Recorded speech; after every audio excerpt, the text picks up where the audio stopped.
I know the feeling of having a father who works for himself and makes sure. I mean, there were times where I have to cut the grass, right? And my father would look at me, even just cutting the grass, and just look at me and say, make sure you do a good job. If you got to go back and weed whack and like I had to cut the grass and then go after you cut all this grass in the summer, and then you got to go get the weed whacker from the shed and make sure that's good, and do fertilizer, all the yard work that I had to do. And then during this time of year there was fall, so I had to rake leaves and then pick out the sticks and do the yard work. With when I growing up, the yard work and the things I would do with my father, there was also the climbing on trees and cutting down branches, that there were certain things. So when it comes to being raised by a father who is a business owner, this is why Nick Saban's story resonates so much with me. But I'm going to play you this clip, and then we're going to translate this into how you can set an example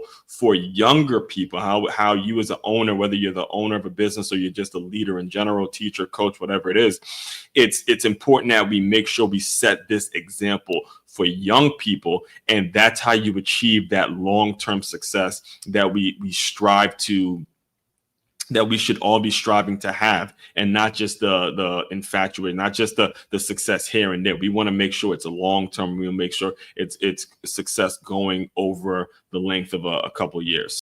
All right, so there's a lot there. All right, there's a ton of takeaways from that. Every time I've watched that, probably maybe 100 times since it came out. It's come out. Oh, it's been over 10 years since ago. But the fact that